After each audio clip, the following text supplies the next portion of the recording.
As we head into the end of May, the UK heads into the end of May. Britain's Prime Minister Theresa May has finally bowed to pressure and announced her resignation. I do so with no ill will, but with enormous and enduring gratitude to have had the opportunity to serve the country I love. Mrs May has been under pressure to resign for some time after a backlash by her own MPs against her plan for Brexit. Yes, a Brexit deal that pleases everyone. It's like trying to pick a restaurant when one person feels like Italian and the other person feels like Italians should piss off back to where they came from. Many were expecting May to quit, including Larry, the Downing Street cat, who was waiting in prime position for May's announcement.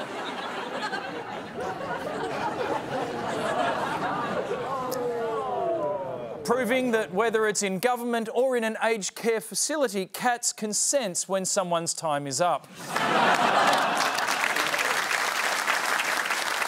So, where does the UK go from here? Well, to explain everything, we're joined by UK correspondent Andy Zaltzman. Andy, why did May have to resign? Good question, Charlie. I've got all the reasons here. This is just volume 1. I'll pick out some of the highlights. Well, firstly, she didn't do the one thing on her one-item to-do list. Disappointment.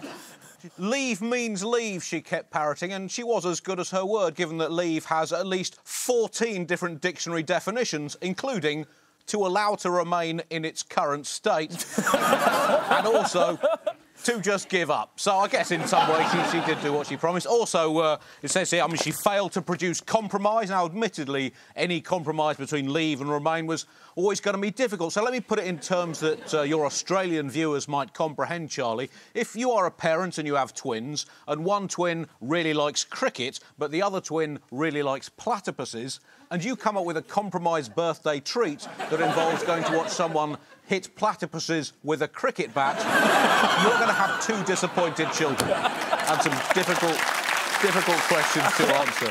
So, who are the contenders to take over as PM? Oh, well, I've got them here as well.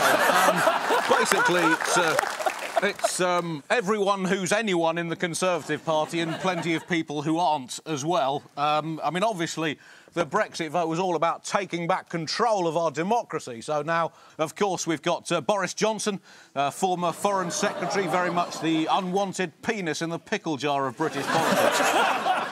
A man with a proven track record in top-level national embarrassment, very much like hiring a giant cigarette to perform lung surgery on you. So, essentially, there's loads of them, Charlie, and some of them haven't even heard of themselves. So I'm going to throw in a couple of outsiders to this. One, the Queen. It's just a matter of time, surely, before she puts on a suit of armour and comes dancing down through the streets of London shouting, "You losers have had your chance, let's get back to British basics." Option 2, Winston Churchill by Ouija board. If now is not the time to harness the occult, Charlie, when is? Another option, Tony Abbott. This is how bad it's got. We will take Tony Abbott from you in Australia to use here. That is how desperate we are. Finally, what are the chances, do you think, of Brexit actually happening smoothly from here? Well, let me just do some of the maths for you right now. So there's got to factor that in, that multiplied. But it's 0, Charlie. It's absolutely zero, zero chances of Brexit going through. And it's starting to look like it might have been worth us thinking about at least some of all of this stuff before we voted on it. But maybe I'm just being sensitive. The maths might not work, but at least our political system has been rewriting the laws of physics by achieving simultaneously total chaos and total inaction. Take that, Einstein, you fuzzy-haired loser. Andy Zaltzman, informative as always. Would you please thank Andy Zaltzman?